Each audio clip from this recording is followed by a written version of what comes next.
नमस्कार, मैं हूं के रिपोर्टर से देख रहे हो संपूर्ण। आज आप वहाँ खाटू श्याम जी आज जो कि खाटू श्याम जी के मायने श्री कृष्ण इन होटल रेस्टोरेंट में सशक्त लोकतंत्र और पत्रकारिता की भूमिका को लेकर एक कार्यक्रम पत्रकारों की ओर से किया जा रहा है, जिसमें जनप्रतिनिधि होंगे, जन नेता होंगे और सामाजिक नेता होंगे।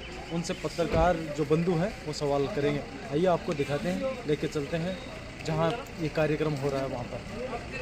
तो अभी हम हैं होटल के अंदर और यहाँ पर सभी पत्रकार बंधु मंच के सामने बैठे हुए हैं और पत्रकारों द्वारा बुलाए गए मेहमानों का यहाँ पर माला सापा प्रतीक चिन्ह भेंट किए जा रहे हैं।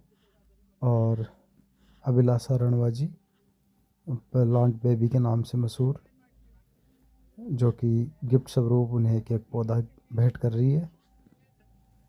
जितने भी इस जर्नलिस्ट सोसाइटी के द्वारा ये बुलाए गए मेहमान हैं, इन सभी का सशक्त लोकतंत्र में पत्रकारिता भूमिका का एक प्रतीक चिन्ह है, वो भेंट किया जा रहा है। अब जो कि सीताराम जी लांबा का स्वागत किया जा रहा है अभिलाषा जी के द्वारा और पत्रकारों के द्वारा जो अभी ताराचंद जी दहल जो कि उपजिला प्रमुख हैं सीकर से, उनका भी स्वागत किया जा रहा है पत्रकार महोदय के द्वारा। सीकर से बादवासी के हमारे साथी पत्रकार अनिल जी इंदलिया का यहाँ पे प्रतीक चिन्ह व सापा पहनाकर स्वागत किया जा रहा है जनप्रतिनिधियों द्वारा। अभिलाषा जी द्वारा वही पौधा उन्हें भेंट किया जा रहा है। सफल अपितु सार्थक भी दिख रहा है। सभी पत्रकार बंधु मित्र मेरे विद्यार्थी भी बैठे हैं, उनको देख के वास्तव में बहुत अच्छा लग रहा है। और भूमिका सशक्त लोकतंत्र में पत्रकारिता की भूमिका। अब सशक्त क्या है? धन शक्त। मुझे लगता है कि जब हम शब्दों के टुकड़े करने लगते हैं तो उन टुकड़ों के साथ साथ वो चीज उतर जाती है। हमारे यहाँ चूंकि मैं साहित्य का पठन पाठन और फिर राष्ट्रपिता गांधी का एक मिनट लूंगा मैं कि उन्होंने यंग इंडिया, हरिजन, इंडियन ओपिनियन और नवजीवन 4 अखबार निकाले उन्होंने और भी बहुत सारे लेख लिखे उन्होंने जीवन में। और एक बहुत बड़ा युग गांधी का युग था। तो राष्ट्रपिता गांधी जो एक हमारे स्टील मैन थे, जो इस देश के आंदोलन के अगुवा थे, जिन्होंने आजादी में बहुत ही महत्वपूर्ण भूमिका निभाई, उन्होंने पत्रकारिता के माध्यम से जन जागरण किया, पत्रकारिता के माध्यम से लोगों के तक बात पहुंचाई। जब वो अपने किसी विरोध जिसके विचार में वैचारिक रूप से विरोध थे, तो उनका भी वो लेख अपने पत्रिका हरिजन में छपवाते थे। वो इस तरह से पक्ष विपक्ष में हर तरह से सबको साथ लेकर चलते थे। आज राष्ट्रपिता गांधी जो है, इनका जो शहादत दिवस है, पुनः मैं उनको श्रद्धांजलि अर्पित करता हूँ। राकेश जी ने पूछा कि पत्रकारिता और आर्थिकता। देखिए, आज मैं कल मेरे पास इनका 10 बजे फोन आया रात को। खास तौर पे डिजिटल जो रूप है उसको आप किस रूप में देखेंगे?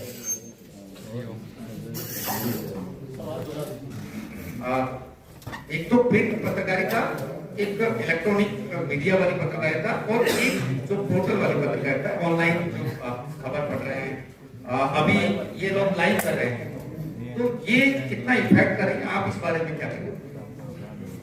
सबसे पहले तो मैं बाबा श्याम की धरा पर बाबा के श्याम के चरणों में नमन करता हूं और आज गांधी जी को भी मैं सादर नमन करता हूं। आज उनकी शहादत पर, आज इस सशक्त लोकतंत्र के पत्रकारिता के भूमिका की जो आज एक सम्मेलन के रूप में, एक सेमिनार के रूप में जो कार्यक्रम आयोजित किया है भाई NR मनोहर ने, मैं उनकी पूरी टीम को बहुत बहुत धन्यवाद देना चाहूंगा कि इन्होंने पत्रकार और आम जनता को बुलाकर जो समन्वय बनाने का जो कार्य किया है, इस खाटू धाम की धरा के ऊपर, इस पवित्र स्थान पर, वो बड़ा अच्छा कार्य किया है। इसके लिए मैं उनकी टीम को बहुत बहुत धन्यवाद देना चाहूंगा। उन्होंने सशक्त लोकतंत्र के बारे में, आज जो हमारा देश जिस तरह पर है, हमारा देश जिस स्थिति में है, वो एक लोकतंत्र की ही करामात है जो आज हम दुनिया में नंबर 1 पर चल रहे हैं। यह लोकतंत्र मजबूत है तभी हम आज पूरी दुनिया में नेतृत्व करने की सोच रहे हैं। यह लोकतंत्र शुरू से नीचे से लेकर आज जो ऊपर तक लोकतंत्र के नींवें हमें देश को आजाद होने के बाद। अभिलाषा जी, आप इस विषय में क्या कहना चाहेंगे कि ग्रामीण पत्रकारिता, मैं हमारे यहाँ एक पेपर होता है पत्रकारिता, जब हम पढ़ाते हैं ग्रामीण पत्रकारिता, मतलब आपको उन सारी चीजों के साथ, और उसमें सबसे महत्वपूर्ण है पर्यावरण और एनवायरमेंट से संबंधित जो चीजें हैं, आप इसको किस रूप में देखते हैं? सम्मानित मंच, सभी सम्मानित मीडिया बंधुओं को मेरा नमस्कार। मैं पर्यावरण के क्षेत्र में काम करती हूँ और मीडिया जो है, मैं जब से मैंने काम करना शुरू किया था तब से मेरी खबरें जो है वो अखबार में प्रकाशित हो रही है, उससे एक सकारात्मक बदलाव आया। मैं ये मानती हूँ कि अखबार में खबर आना, एक तो हमें खुद को मोटिवेशन मिलता है, हम और काम करने के लिए प्रेरित होते हैं, साथ ही जो भी पढ़ते हैं वो भी प्रेरित होते हैं। दूसरा, मैं मेरा निजी अनुभव बताऊं, पेड़ पौधे लगाते हैं, आज तक 3 लाख जो है वो पेड़ बन गए। अभी सीकर जेल का पीछे एक मुद्दा उठा, वहां हमने जो पेड़ लगाए थे, पौधे लगाए थे, वो पेड़ बनकर तैयार हो गए थे। वहां पेट्रोल पंप बन रहा था, तो खाली जगह पड़ी थी, वहां पे पेट्रोल पंप वो नहीं बना रहे थे। उनका ये था कि हम बीच में फ्रंट का एरिया लेंगे तो हम इधर भी बढ़ा सकते हैं, कल को इधर भी बढ़ा सकते हैं। तो वो अपनी सुविधा के अनुसार वो एरिया जो चिन्हित करे थे, वहां पे 250-300 पेड़ थे जो उनको हटाया जा रहा था। तब मुझे जब ये पता चला, मुझे बहुत दुख हुआ। तो मैं आपको मीडिया की भूमिका बताना चाह रही हूँ, और खासतौर से डिजिटल मीडिया जो है। तो जैसे ही मीडिया में ये खबर हमने लगवाई, फिर हमसे न्यूज़ 18 के हमारे भाई राहुल मनोहर जी ने भी संपर्क किया, बोले ऐसा ऐसा ये हम सुन रहे हैं। तो फिर मैंने कहा आप आओ, वहाँ मौके पे चल के आप देखो। फिर उस वक्त मेरा बहुत भावुक सा वो वीडियो था, भैया ने बनाया। डिजिटल मीडिया प्लेटफॉर्म पर वो इतना वायरल हुआ कि वो जो मिनिस्ट्री तक ये बात पहुंची, और वहां से फिर यहाँ टीम आई निरीक्षण करने, उन्होंने देखा और वो काम फिर वहीं रोक दिया गया कि इस चीज को यहीं बंद करो, यहाँ पेड़ है तो इनको हटाओ मत, खाली जगह है तो खाली में ही बनाना चाहिए। तो ये तो है मीडिया की भूमिका। तो मैं बहुत बहुत धन्यवाद देती हूँ कि आप मेरे साथ शुरू से ही जुड़े हुए हैं और हमारी बातों को भी रखते हैं। और पर्यावरण की जहाँ बात आती है, आज के दौर की सबसे ज्यादा जो जरूरत है वो पर्यावरण है।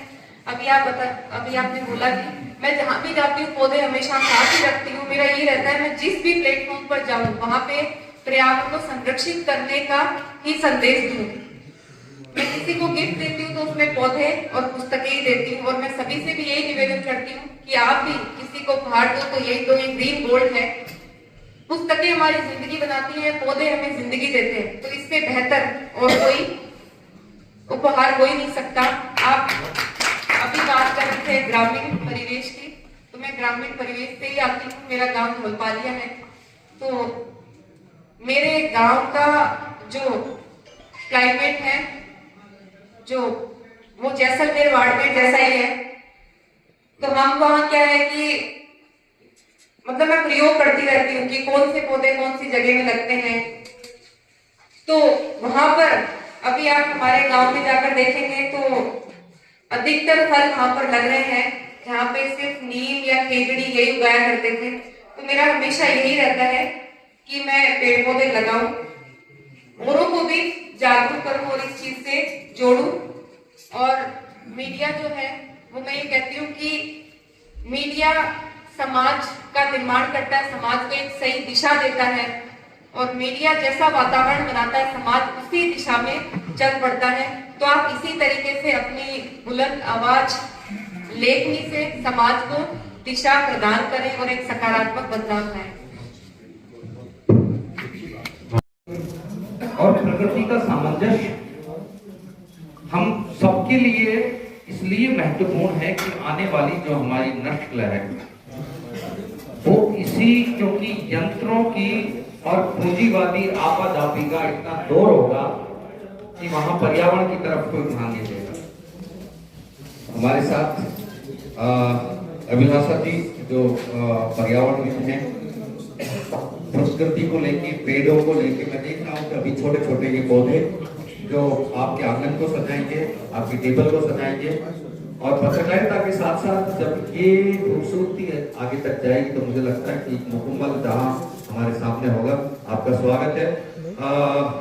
अभिलाषा जी, आप इस विषय में क्या कहना चाहेंगे कि ग्रामीण पत्रकारिता, मैं हमारे यहाँ एक पेपर होता है पत्रकारिता जब हम पढ़ाते हैं, ग्रामीण पत्रकारिता मतलब आपको उन सारी चीजों के साथ, और उसमें सबसे महत्वपूर्ण है पर्यावरण और एनवायरमेंट से संबंधित जो चीजें आप इसको किस रूप में देखते हैं?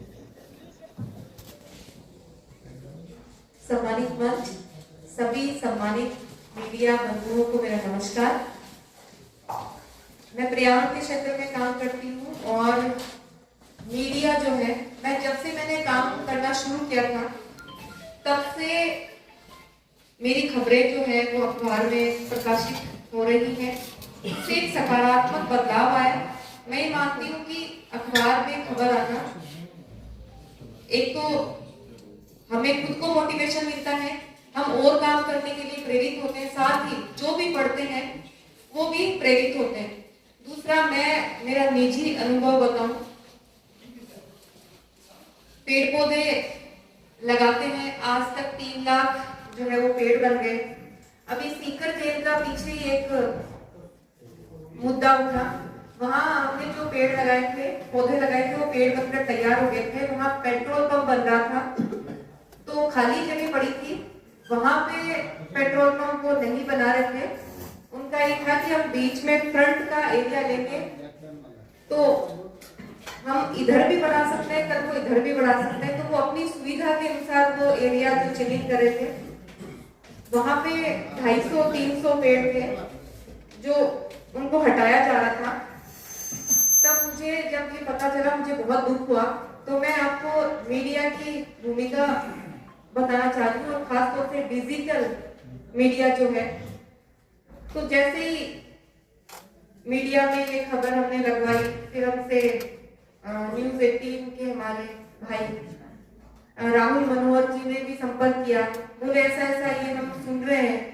तो फिर मैंने कहा आप आओ, वहाँ मौके पे चल के आप देखो। फिर उस वक्त मेरा बहुत भावुक सा वो वीडियो था, भैया ने बनाया। डिजिटल मीडिया प्लेटफॉर्म पर वो इतना वायरल हुआ कि वो जो मिनिस्ट्री तक ये बात पहुंची, और वहां से फिर यहाँ टीम आई निरीक्षण करने, उन्होंने देखा, और वो काम फिर वहीं रोक दिया गया कि इस चीज को यहीं बंद करो, यहाँ पेड़ है तो इनको हटाओ, खाली जगह है तो खाली में ही बनाना। तो ये तो है मीडिया की भूमिका। तो मैं बहुत बहुत धन्यवाद देती हूँ कि आप मेरे साथ ही जुड़े हुए हैं और हमारी बातों को भी रखते हैं। और पर्यावरण की जहाँ बात आती है, आज के दौर की सबसे ज्यादा जो जरूरत है वो पर्यावरण है। अभी आपने बोला कि मैं जहाँ भी जाती हूँ पौधे हमेशा साथ ही रखती हूँ। मेरा ये रहता है मैं जिस भी प्लेटफॉर्म पर जाऊँ वहां पे पर्यावरण को संरक्षित करने का ही संदेश दूं। मैं किसी को गिफ्ट देती हूँ तो उसमें पौधे और पुस्तकें ही देती हूँ। और मैं सभी से भी यही निवेदन करती हूँ कि आप भी किसी को उपहार दो तो यही दो, ये ग्रीन गोल्ड है। पुस्तकें हमारी जिंदगी बनाती हैं, पौधे हमें जिंदगी देते हैं, तो इससे बेहतर और कोई उपहार हो ही नहीं सकता।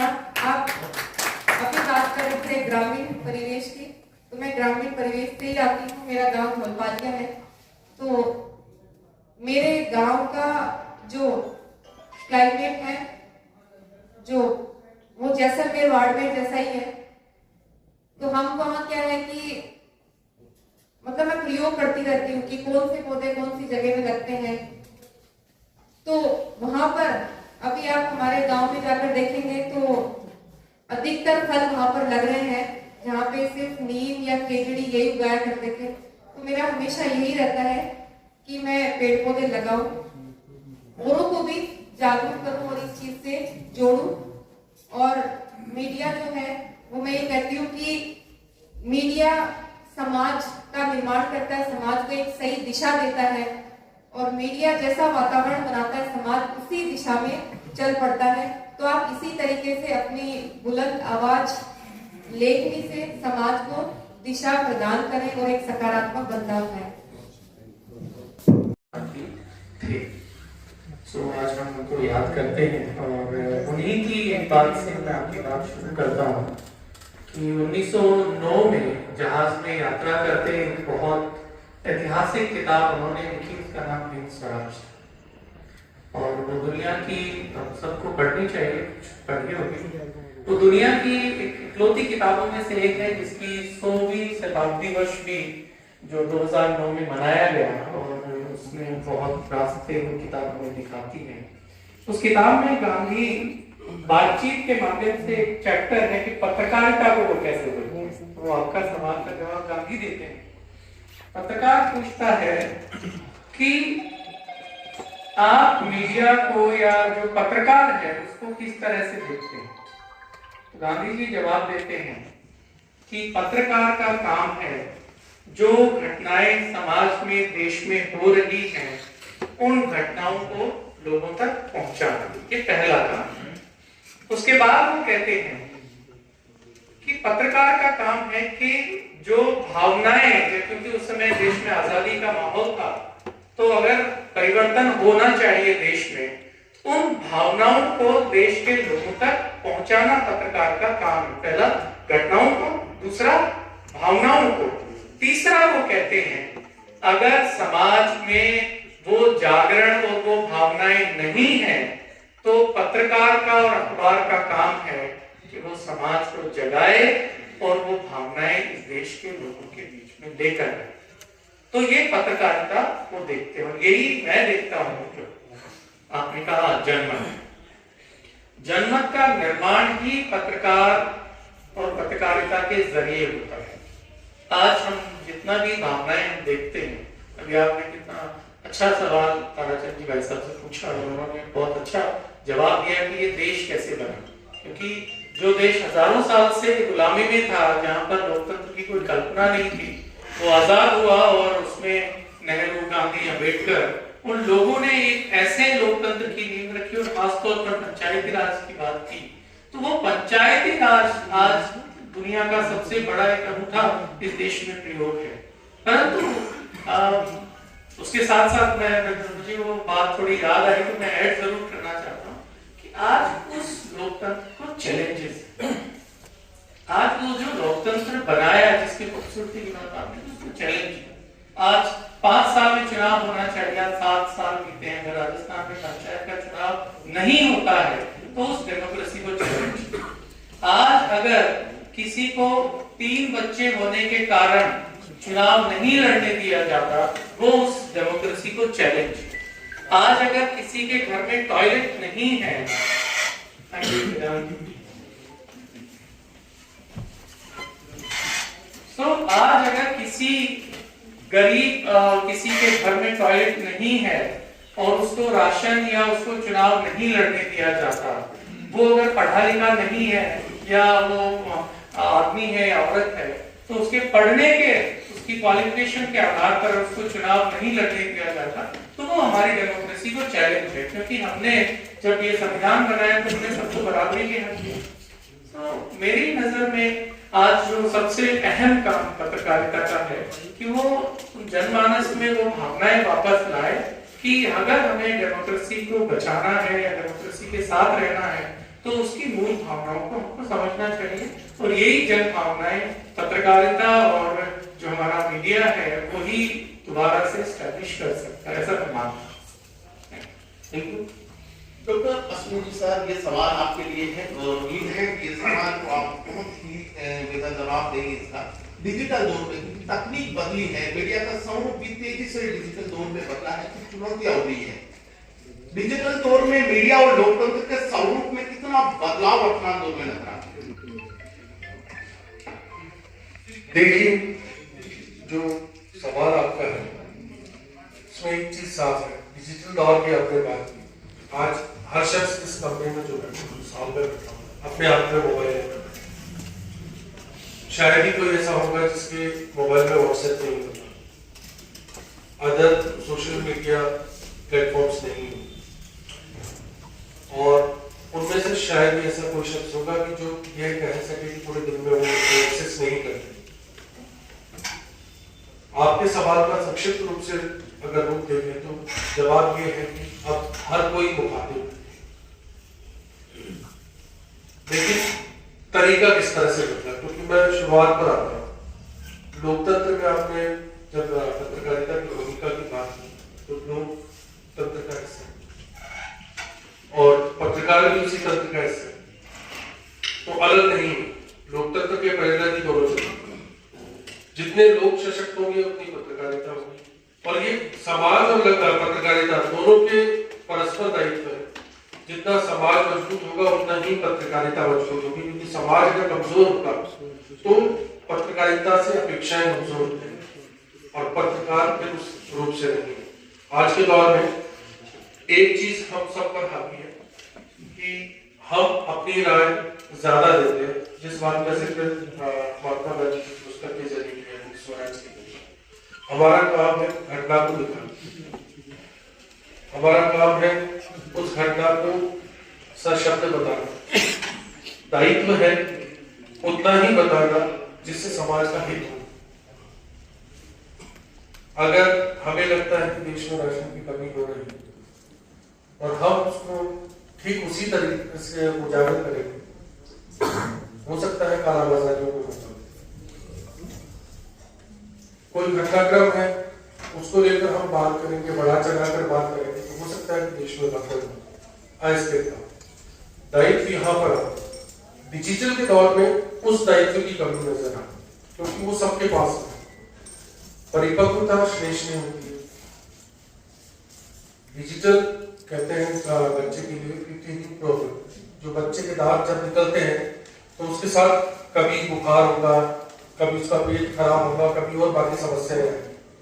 डिजिटल की उम्र इतनी छोटी है, अभी इस बात की जिक्र कर रहे थे, पत्रकारिता का वो दौर था जहाँ एक एक अंक को सहेज कर लिखाया जाता था, तो हाथ से चला जाता था, लेकिन अब हाथ से वो जाने वाली बात चली गई है, अब जुबान से निकलती है चीजें डिजिटल के दौर में।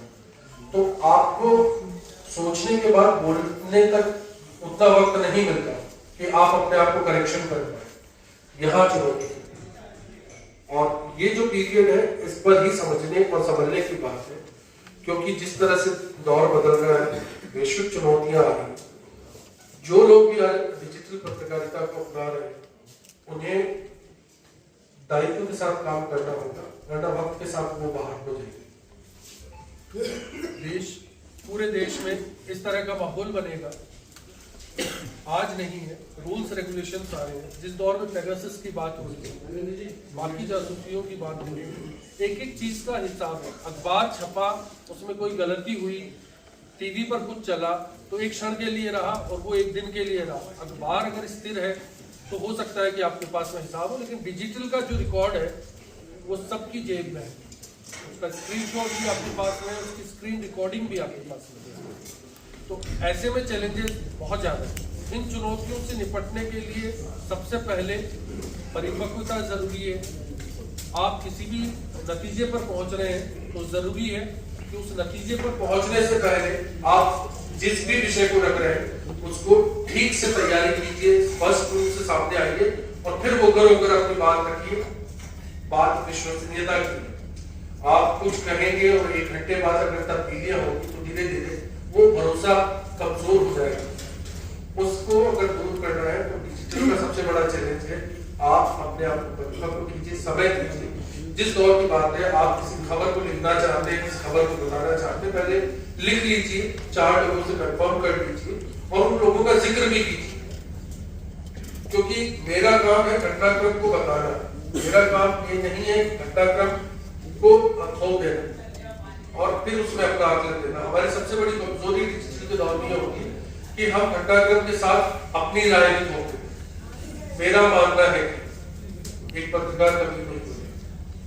पत्रकार कहेगा हमने देखा, हमने पूछा, हमने सुना और हमने बताया। 5W1H जो थ्योरी होती है, कब, कहां, कैसे, क्यों, किसने, उन सवालों का जवाब डिजिटल में लुप्त होता जा रहा है। वो होगा निश्चित तौर पर ये चुनौतियां खत्म होगी और जिम्मेदारी से जो पत्रकारिता महात्मा गांधी ने जिस पत्रकारिता के दौर की बात करते हैं, आमतौर पर हम लोग कहते हैं कि पत्रकारिता में भगवान नारायण जी, लेकिन मैं दूसरे रूप से देखता हूँ कि पत्रकारिता के भगवान के रूप में गणेश जी की प्रतिमा के रूप में एक लंबी सूंड जो खबर को सूंघ सके, एक लंबा पेड़ जो उस बात को दबा सके कि क्या चलाना है और क्या नहीं चलाना, समाज के हित के लिए क्या है क्या नहीं है। हमें वो बड़े कान चाहिए जो दूर तक खबर को सुन ले, समझ ले। हमें वो चूहों की सवारी भी चाहिए जो जमीन से कूदकर भी खबर को निकाल कर ले। तो असली रूप में आप उस तरीके से चलेंगे तो शायद पत्रकारिता के जो पैमाने हैं जिन पर हम लोग बात कर रहे हैं तो इन चुनौतियों की बात नहीं होगी। लोकतंत्र मजबूत होगा, पत्रकारिता खुद को खुद मजबूत होगी, फिर चाहे वो डिजिटल हो, प्रिंट हो, टीवी हो, कोई मायने नहीं। सर, आपका जो जवाब है शायद मीडिया बंधु के लिए आईने की तरह ये आपका जवाब था और इस जवाब से हम लोगों को भी बहुत कुछ स्पष्टता मिली है। नंदन जी, एक खास सवाल है आप लोग आपके लिए, क्या लगता है कि आज का मीडिया सशक्त लोकतंत्र की जो मजबूती को जो आधार बना है, क्या आज वो अपने पैमाने पर या अपनी विश्वसनीयता पर पूरा खरा नजर आता है? सबसे पहले थैंक यू सो मच मुझे ये मौका देने के लिए। आप सभी पत्रकार बंधुओं का बहुत बहुत स्वागत है। अगर हम बात करते हैं डेमोक्रेसी, अभी हमारे पहले के बहुत से साथियों ने बात की, हम लोग बात कर रहे हैं इलेक्टोरल डेमोक्रेसी, इंस्टीट्यूशन डेमोक्रेसी की बात कोई नहीं। Democracy cannot survive without institutions. Institution क्या है? Institution election commission of India, judiciary, UPSC, RPSC, CAG और मीडिया। इस बात में कोई शक नहीं है कि अगर इलेक्टोरल डेमोक्रेसी में हमारी रैंकिंग दुनिया में सबसे आगे, लेकिन लिबरल डेमोक्रेसी में हम बहुत पीछे रहे।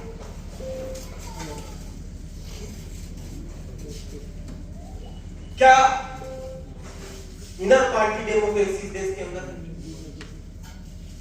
क्या भारतीय जनता पार्टी में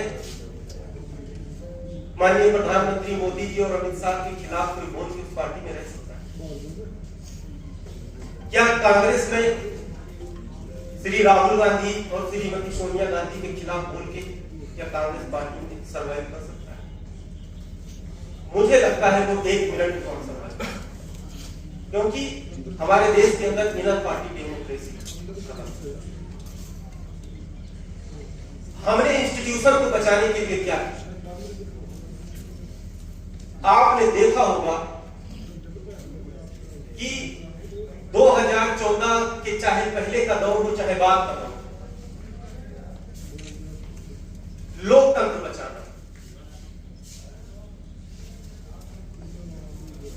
जब आपके पास इंस्टीट्यूशन नहीं बचेंगे, आपके इंस्टीट्यूशन से लोगों का बिलीफ खत्म हो जाएगा। आपने देखा राजस्थान पब्लिक सर्विस कमीशन में, वो एक इंस्टीट्यूशन है, कॉन्स्टिट्यूशन इंस्टीट्यूशन है, किस तरीके से भ्रष्टाचार करके उस इंस्टीट्यूशन को बर्बाद कर, पेपर बेचे गए, राजस्थान के युवाओं का भविष्य बिका। जो आरपीएससी के मेंबर थे उन्होंने पेपर का सौदा। तो जब आपके पास इंस्टीट्यूशन नहीं है तो आपकी डेमोक्रेसी केवल इलेक्टोरल डेमोक्रेसी है। बस यहां केवल मिलिट्री से सत्ता चेंज नहीं होती है। बाकी मैं दूसरी अगर डेमोक्रेसी की बात करें तो डेमोक्रेसी में हम बहुत पीछे पड़े। रही पत्रकारों की बात, मैं हमेशा से मानता हूं कि आप 600 साल मुगलों ने इस देश के ऊपर राज किया, 200 साल अंग्रेजों ने किया, फिर हमको आजादी मिली। आपको मैं आजादी के दौर में ले सकता हूं 1920 केसरी अखबार में बनता था, बाल गंगाधर तिलक का अखबार था केसरी। जब आजादी का आंदोलन चल रहा था तो एक तो भारत का मीडिया और एक अंग्रेजी मीडिया। कांग्रेस पार्टी और उस समय जो आजादी की लड़ाई लड़ रहे थे, अब आप मीडिया की भूमिका देखो। उस समय जो लोग आजादी की लड़ाई लड़ रहे थे वो आजादी की लड़ाई क्यों लड़ रहे थे? वो आजादी की लड़ाई नहीं लड़ रहे थे, वो पावर ऑफ ट्रांसफर की लड़ाई लड़ रहे थे। वरना आजादी की लड़ाई तो मुगलों ने 600 साल इस देश पर राज किया, फिर आपने आजादी की लड़ाई क्यों नहीं? वो पावर ऑफ ट्रांसफर। अब अंबेडकर का रोल इसमें देखो आपको होता है। डॉक्टर अंबेडकर बात कर रहे थे कि ठीक है हमको आजादी चाहिए, आजादी जितनी दूसरे को प्यारी है उतनी हमें भी प्यारी है, लेकिन आजाद भारत में इस देश की महिलाओं का स्थान क्या होगा, उनके अधिकार क्या होगा? आजाद भारत में इस देश के दलितों का, पिछड़ों का, गरीब लोगों का उनके राइट क्या होंगे पहले ये तय होगा।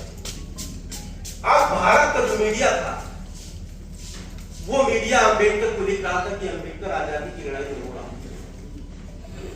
अंबेडकर आजादी की लड़ाई नहीं चाहता।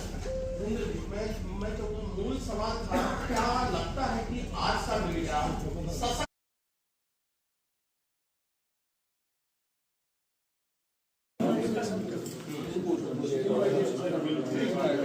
जयपुर से पत्रकार आए हैं, कुलदीप जी आए हैं।